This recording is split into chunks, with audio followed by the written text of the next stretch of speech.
오늘 말씀은 히브리서 12장 1절에서 13절의 말씀입니다. 히브리서 12장 1절에서 13절 같이 한 목소리로 읽습니다. 시작. 이러므로 우리에게 구름같이 둘러싼 허다한 증인들이 있으니 모든 무거운 것과 얽매기 쉬운 죄를 벗어버리고 인내로써 우리 앞에 당한 경주를 하며 믿음의 주여 또 온전하게 하시는 이인 예수를 바라보자. 그는 그 앞에 있는 기쁨을 위하여 십자가를 참으사 부끄러움을 개의치 아니하시더니 하나님 보좌 우편에 앉으셨느니라. 너희가 피곤하여 낙심하지 않기 위하여 죄인들이 이같이 자기에게 거역한 일을 참으신 일을 생각하라. 너희가 죄와 싸우되 아직 피 흘리기까지는 대항하지 아니하고 또 아들들에게 권하는 것 같이 너희에게 권면하신 말씀도 잊었도다. 일러스되 내 아들아 주의 징계하심을 경히 여기지 말며 그에게 꾸지람을 받을 때 낙심하지 말라.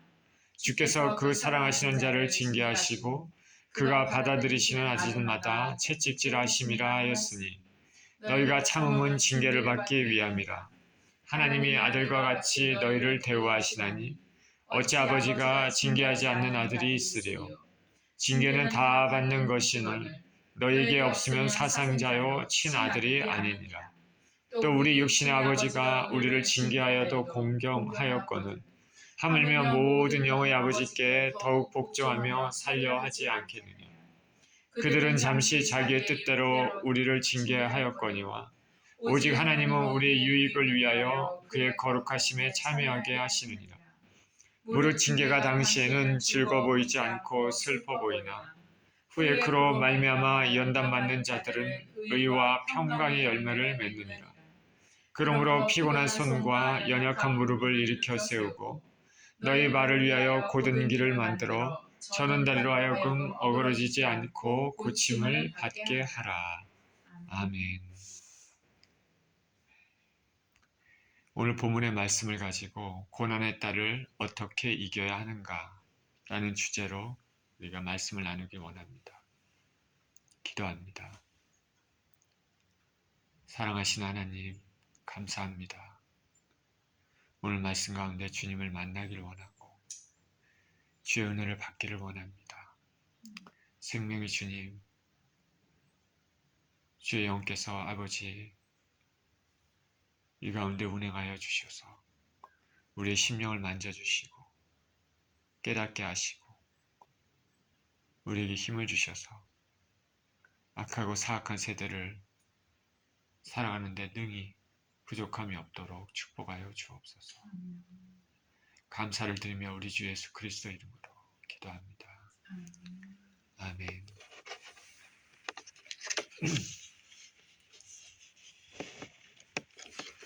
사람마다 예수님 앞에 나오는 경우가 매우 다양합니다. 어떤 사람들은 몸에 심한 병이 걸려서 소망 없는 삶을 살다가 복음을 들고 예수님 앞에 나옵니다. 예수님은 이러한 초신자들에게 병고침의 은혜를 주시는 경우가 매우 많습니다. 수고하고 무거운 짐진 자들아 다 내게로 오라. 내가 너희를 쉬게 하리라. 주님은 말씀하셨습니다. 우리의 무거운 짐을 주님께 맡길 때 믿음이 무엇인지 아직도 모르는 초신자들에게 그 간절함에 의해 주님은 은혜를 베푸시고 구원의 은혜를 길로 또 인도하십니다. 어떤 사람들은 사업에 실패해서 비관하고 있을 때 예수님의 복음을 듣고 주님께 나와 다시 힘을 얻기도 합니다. 어떤 사람들은 관계 어려움 때문에 나오기도 하고 또 어떤 사람들은 인생의 허무함을 깨닫고 주님께 나옵니다. 또 어떤 사람들은 사랑하는 사람을 잃고 슬픔과 좌절 가운데 나오기도 하고 또 어떤 사람들은 자기 의지하고는 상관없이 부모님을 따라 혹은 모태신앙으로 주님 앞에 나오는 경우도 있습니다.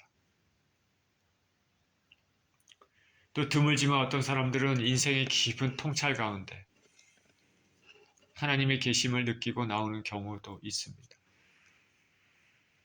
이렇게 다양한데 어떤 형태로든 주님 앞에 나오는 사람들은 복된 사람들입니다. 인생의 가장 중요한 진리를 알고 구원의 길로 들어섰기 때문입니다. 이렇게 주님 앞에 상당수의 사람들이 삶의 고난을 통해 주님 앞에 나와서 은혜를 받습니다. 고난을 이겨내고 다시 새로운 삶을 살아갑니다. 그런데 예수님을 믿으면 언제나 그 이후에도 이렇게 문제가 생길 때마다 문제가 순식간에 해결되고 평탄한 삶만을 살게 된다고 그렇게 믿는다면 아직 신앙의 더 깊은 단계로 들어가지 않은 것입니다. 왜냐하면 하나님은 당신의 백성들에게 반드시 진정한 백성들에게는 연단의 과정을 겪게 하시기 때문에 그렇습니다. 고통의 삶을 겪게 한다는 것이죠. 하나님이 일부러 환경을 고통스럽게 만든다는 것이 아니라 사람은 살면서 이런저런 일들이 생기고 그 환경 가운데 고통의 환경이 또 자기에게 다가올 수도 있습니다. 하나님께서는 그럴 때 그것을 통해서 그 사람을 다듬는다는 것이죠. 연단이라는 과정이 있습니다. 당신의 백성들에게는 연단의 과정을 통과하게 하십니다. 연단은 풀무불에 철이 들어갔다가 뜨거운 풀무불에 들어갔다가 빼내서 찬물에 들어갔다가 다시 또 뜨거운 물에 들어갔다가 다시 찬물에 들어갔다가 중간중간에 망치질을 하면서 대장장으로부터 얻어맞습니다. 그런 모든 과정을 통해서 철은 점점 더 강해집니다. 그러나 철 입장에서는 뜨거운 풀무불에 들어갔다가 찬물에 들어갔다가 왔다 갔다 하고 또 대장장이의 망치질을 맞으면서 정신이 하나도 없는 것입니다. 참으로 괴로운 것이죠. 그러나 그 과정은 더 강한 철이 만들어지기 위해서 반드시 필요한 과정입니다. 마찬가지로 예수 그리스도를 믿는 사람들에게는 신앙의 연단의 과정이라는 것이 있습니다. 초신자 시절에는 구하는 것마다 하나님이 들어주실 가능성이 많지만 그러나 일정한 단계가 끝나면 하나님께서는 이 연단의 과정을 반드시 겪게 하십니다. 훈련을 시키시는 것이죠. 더 성숙한 믿음의 단계로 발전하게 하기 위한 것입니다. 군인들이 여러 가지 훈련을 통해서 땀을 흘립니다. 그러면 전쟁에 익숙한 군인으로 준비가 됩니다. 운동선수들은 계속해서 반복 운동을 하면서 자신의 몸을 온전하고 강한 몸으로 만듭니다. 그래야지 시합에서 경쟁력을 가지고 경기에 임할 수 있기 때문에 그렇습니다. 하늘나라 백성에서도 하나님께서는 그 백성들에게 그런 과정을 통과하게 하십니다. 그렇기 때문에 예수님을 믿으면 모든 것이 평탄하고 만사 형통, 룰루랄라하는 인생으로 살게 될 것이다 생각하면 잘못 생각한 것입니다. 저 천국에는 그런 고통의 삶이 없겠지만은 훈련의 장소인 이 땅에서의 삶은 그렇지가 않습니다. 그러니까 기복신앙을 가지고 신앙생활을 한다고 하는 사람들은 이 하나님의 진리에 대해서 이것에 대해서 큰 그들에게는 걸림돌이 될 수 있는 것이죠. 예수님을 믿다가 삶의 어려움이 닥치면 그대로 포기하고 이전의 삶으로 돌아가는 사람들도 있는 것입니다. 예수 그리스도를 믿는 삶은 이기적인 삶이 아닙니다. 기복신앙이 아닙니다. 주님을 앞에 모셔놓고 내가 원하는 것들을 다 어떻게든지 끌어내고 받아들이는 그것은 신앙이 아닙니다. 신앙이라는 것은 우리 자신이 주님 앞에 순복하는 것입니다. 순종하는 것입니다. 엎드려서 부복하고 하나님의 뜻에 따르는 것입니다. 하나님을 창조해 주시고 우리는 피조물입니다. 피조물이 창조주께 무엇이든지 다 얻어내고 어떻게든지 원하는 것을 얻어내고 그러게 받지 않으면은 창조주를 무시하고 떠나가는 건 이거는 미신이나 다름없는 것입니다. 진정한 신앙은 하나님 앞에 굴복하고 하나님의 뜻에 그 사람의 뜻을 맞추는 것입니다. 그렇기 때문에 이것은 대부분의 사람들이 걸어가는 넓은 길이 아니라 좁은 길을 가는 그런 삶이어야 됩니다. 극심한 이기주의로 치닫는 현대 사회에서 예수님을 믿는 것이 어떤 의미를 지니고 있는지 생각해 봐야 됩니다. 인간의 죄성을 이기는 자만이 저 영원한 거룩한 천국에 들어갈 수 있습니다. 성경에는 위대한 인물들이 많이 나옵니다. 히브리서 12장, 오늘 히브리서 12장의 바로 앞장 11장은 믿음의 장으로 유명합니다. 그 11장에는 신앙의 믿음의 위대한 인물들이 나옵니다. 아브라함과 이삭, 야곱, 모세, 사사들, 다윗, 또 여러 선지자들 등등의 삶이 간략히 나오는데 특별히 그들이 겪었던 여러 가지 어려움들이 나옵니다. 믿음으로 인해 순교를 당한 사람도 있고 믿음으로 인해 방랑생활을 하기도 하고 각종 모함과 외로운 삶을 겪기도 합니다. 궁핍한 삶을 겪습니다. 그러나 그들은 그런 환난 가운데도 믿음을 잃지 않고 하나님을 의지하고 저 영원한 소망을 바라보며 한 걸음 한 걸음 믿음의 경주를 해나갔습니다. 그래서 위대한 신앙의 인물이 되었습니다. 그러니까 이런 사람들은 세상이 감당치 못한 인물들입니다. 히브리서 기자는 이러한 신앙의 선배들을 언급하면서 지금 예수 그리스도를 믿으면서 고난을 당하는 사람들, 믿음으로 인해 고난을 받는 것은 새로운 것이 아니고 신앙의 선배들처럼 겪는 과정이라고 말하고 있습니다. 오늘 말씀 1절에 이렇게 말합니다. 이러므로 우리에게 구름같이 둘러싼 허다한 증인들이 있으니 모든 무거운 것과 얽매기 쉬운 죄를 벗어버리고 인내로서 우리 앞에 당한 경주를 하며 믿음의 주여 또 온전하게 하신 이인 예수를 바라보자. 그는 그 앞에 있는 기쁨을 위하여 십자가를 참으사 부끄러움을 개의치 아니하시더니 하나님 보좌 우편에 앉으셨느니라. 이러므로로 시작을 합니다. 이전에 위대한 신앙의 인물들이 겪었던 고난이 있었지만 궁극적으로 그들이 승리했듯이 그렇게 많은 신앙의 증인들이 있기 때문에 현재의 고난에 대해 반드시 승리할 것이라는 믿음으로 이겨내자고 말하고 있는 것입니다. 우리 앞에는 신앙의 선배들이 했던 그 이야기가 있고 이그젠플이 있습니다.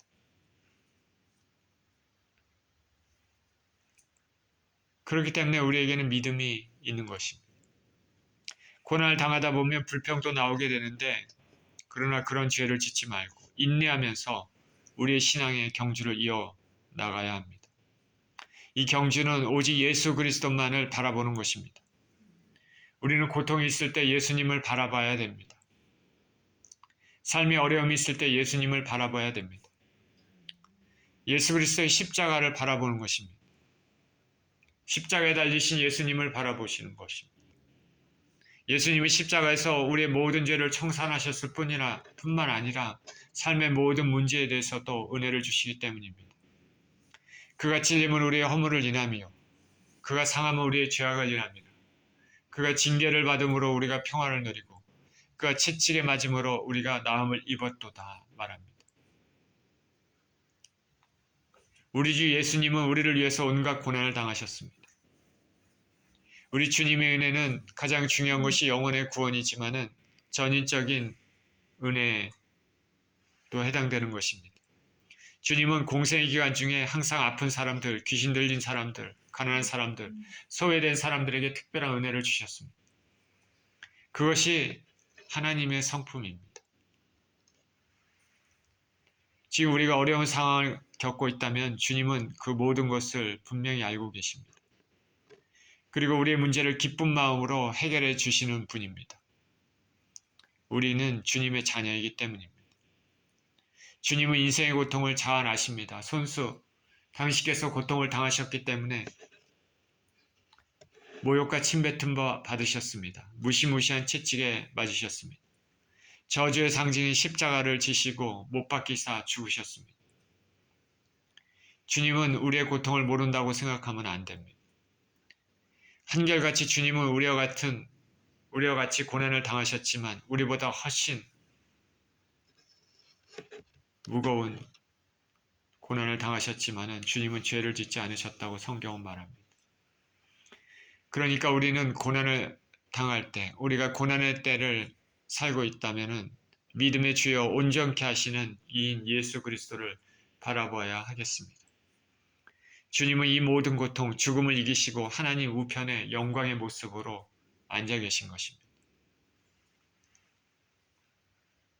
3절입니다. 너희가 피곤하여 낙심하지 않기 위하여 죄인들이 이같이 자기의 거역한 일을 참으신 일을 생각하라. 너희가 죄와 싸우되 아직 피 흘리기까지는 대항하지 아니하고.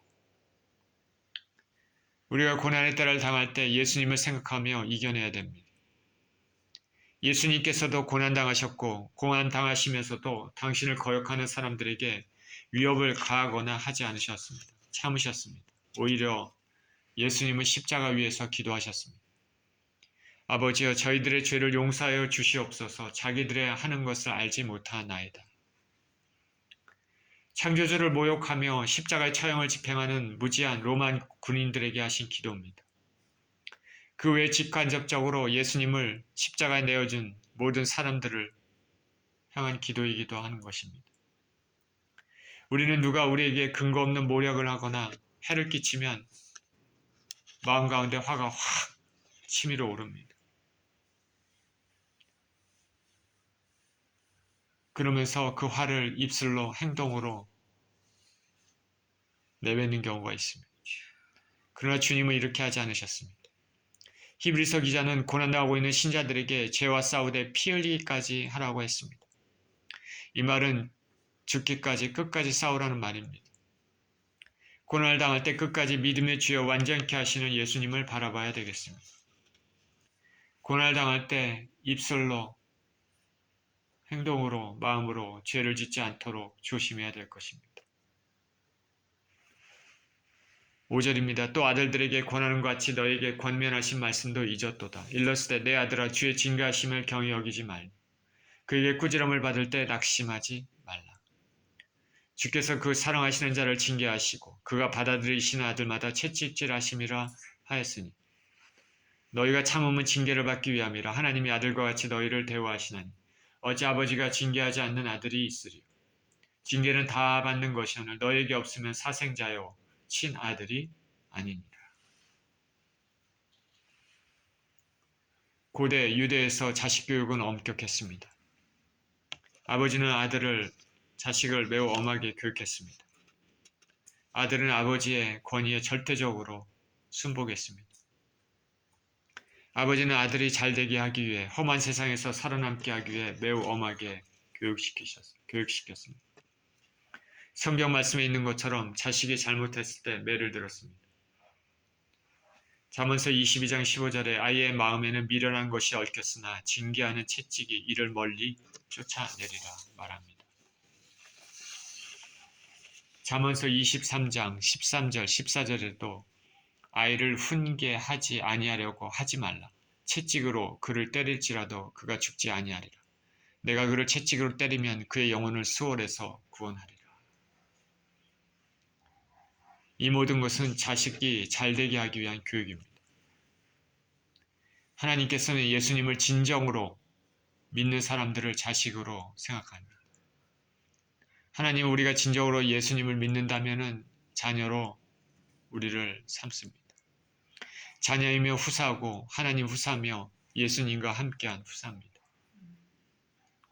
로마서 8장 16절 17절에 성령이 친히 우리의 영과 더불어 우리가 하나님의 자녀인 것을 증언하시나니 성령이 증언한다 했습니다. 자녀이면 또한 상속자 곧 하나님의 상속자 그리스도와 함께한 상속자니 우리가 그와 함께 영광을 받기 위하여 고난도 함께 받아야 할 것이니라. 이 두 절은 많은 의미를 내포하고 있습니다. 주의 성령께서 우리 마음의 영과 더불어 우리가 하나님의 자녀인 것을 증거한다 말합니다. 그리고 우리가 자녀이면 상속자다 말합니다. 상속자면 아버지가 가지고 있는 것들을 그대로 이어받을 수 있는 것이죠. 받아들인 그리스도와 함께한 상속자입니다. 우리에게는 영광이 주어질 것입니다. 그러나 그와 함께 영광을 받기 위해 고난도 받아야 된다 말합니다. 그러니 저와 여러분은 귀한 직분을 가졌습니다. 고귀한 직분을 가졌습니다. 그런 영혼들은 이 세상을 막 살면 안 됩니다. 성품이 나빠서도 안 됩니다. 하늘나라의 백성답게, 아버지 자녀답게 예수님의 닮은 성품을 지녀야 되겠죠. 그래서 하나님께서는 그렇게 하기 위해 우리를 당신의 뜻 가운데서 고난의 풀무불을 통과하게도 하십니다. 그래야지 자신의 부족함을 깨닫고 죄를 깨닫고 고칠 수 있는 것이기 때문입니다. 저나 여러분, 우리가 얼마나 못난 죄인인지 모릅니다.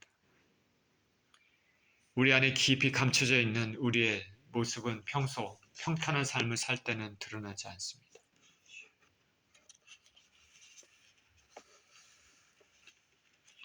우리 이런 사람들 보지 않습니까? 돈이 많고 지위가 좋고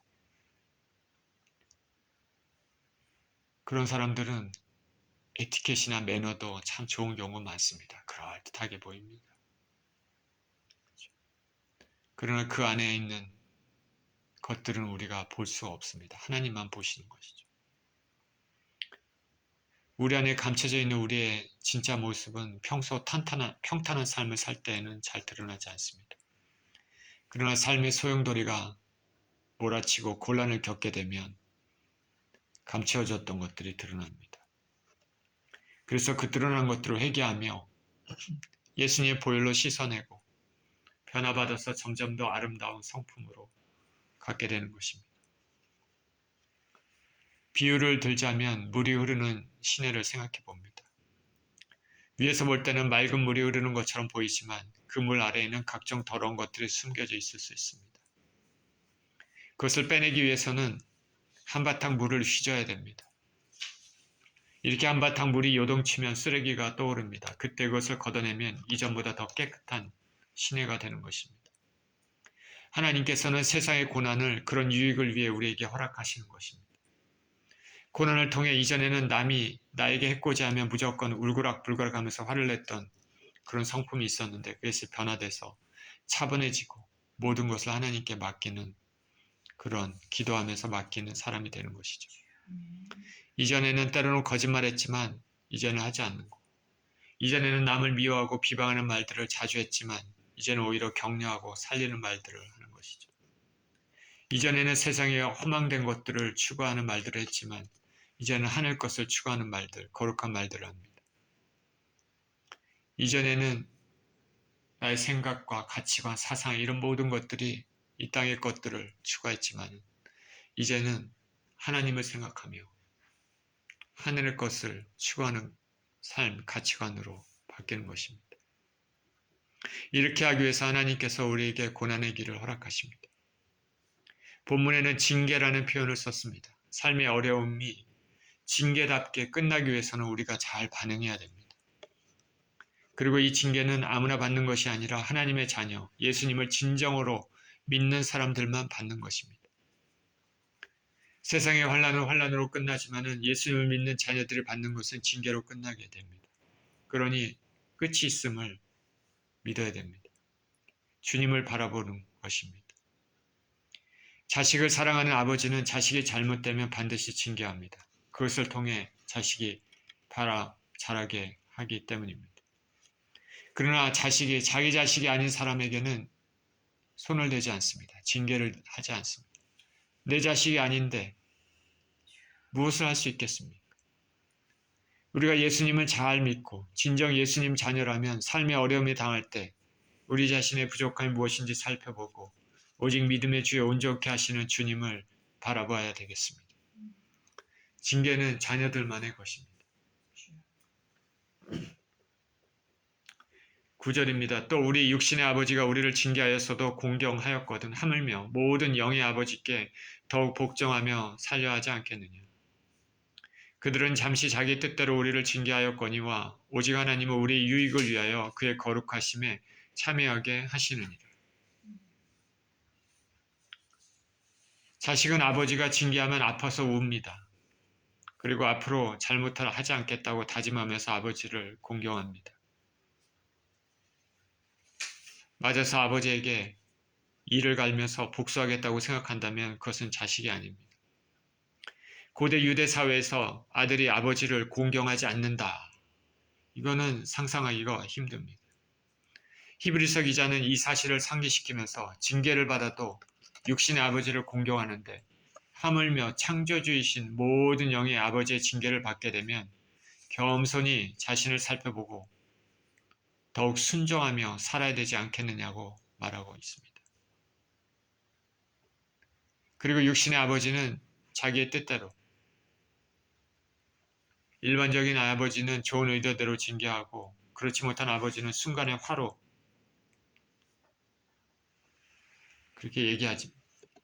그렇게 자식에게 했지만, 그러나 영의 아버지,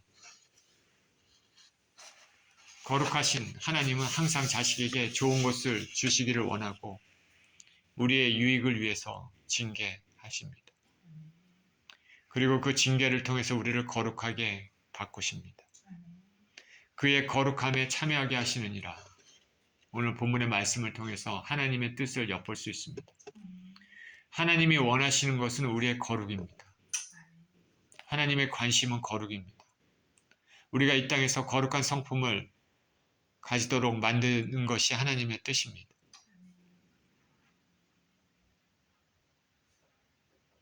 사람들은 다 행복하게 살고 싶긴 하지만은 하나님이 먼저 살펴보는 것은 거룩입니다.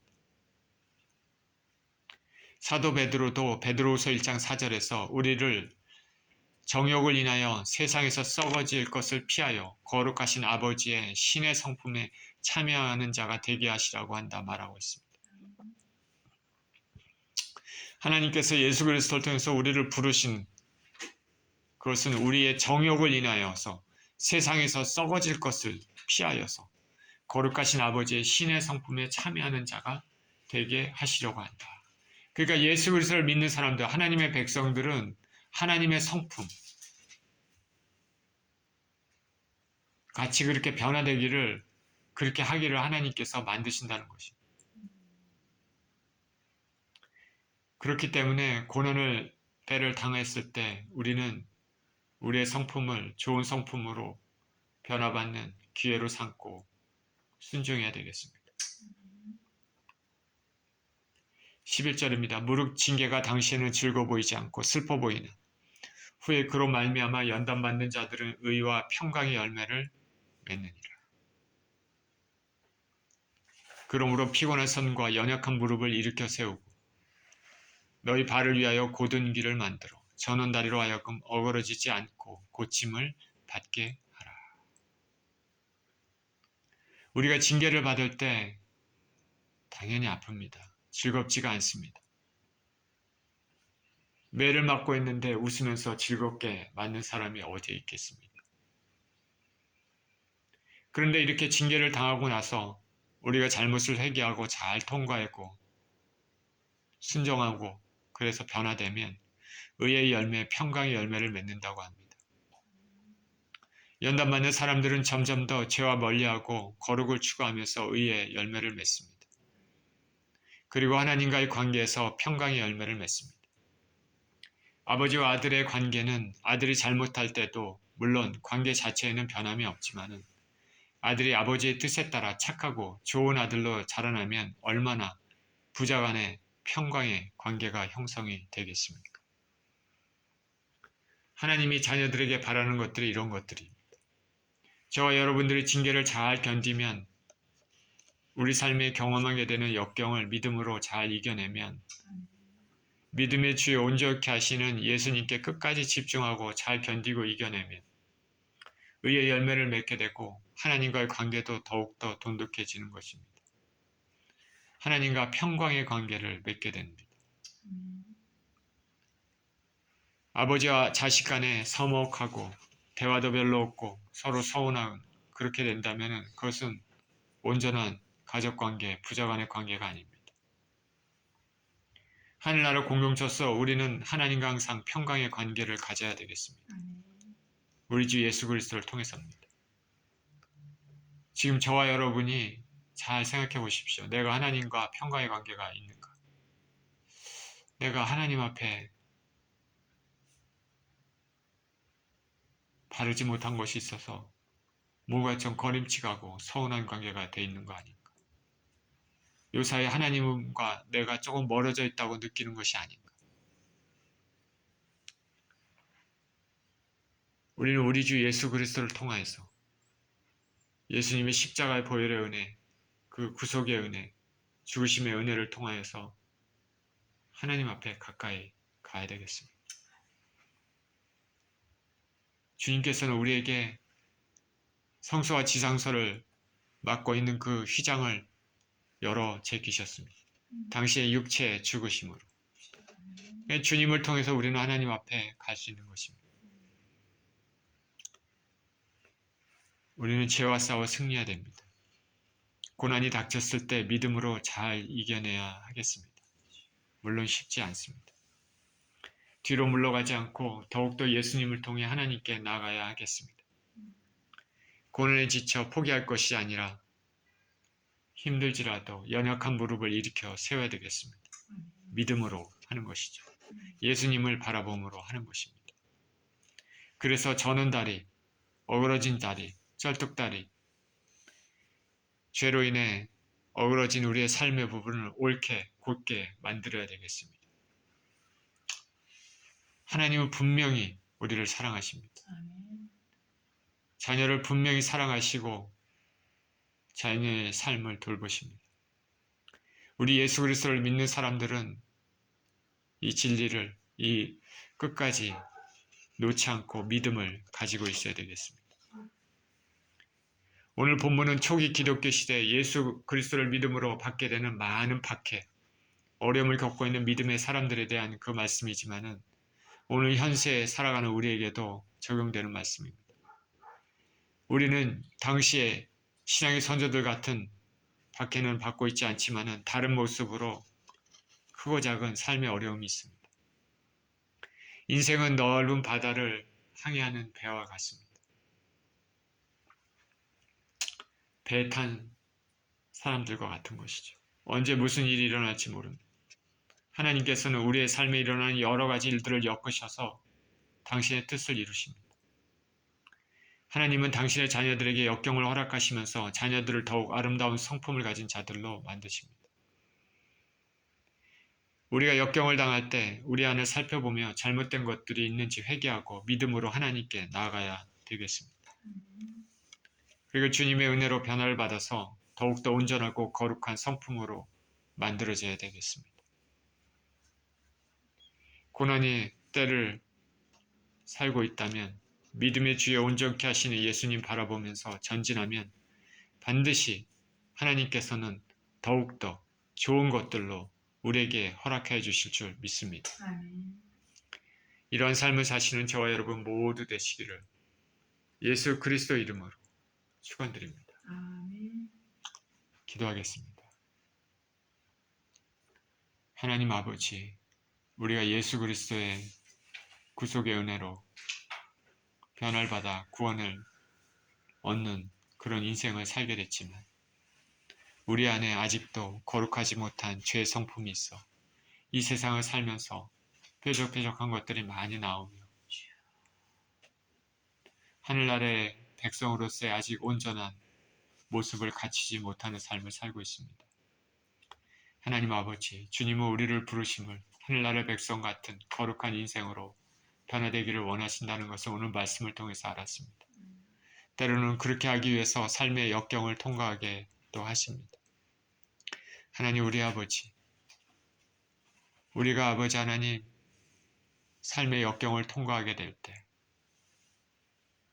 혹은 우리 삶에 평탄한 삶을 살고 있을 때는 언제든지 아버지 우리 자신을 살펴보고 하나님의 뜻에 순복하며 변화를 받아서 거룩한 성품으로 아버지 인생을 살아갈 수 있도록 축복하여 주옵소서. 감사드리며 우리 주 예수 그리스도 이름으로 기도합니다.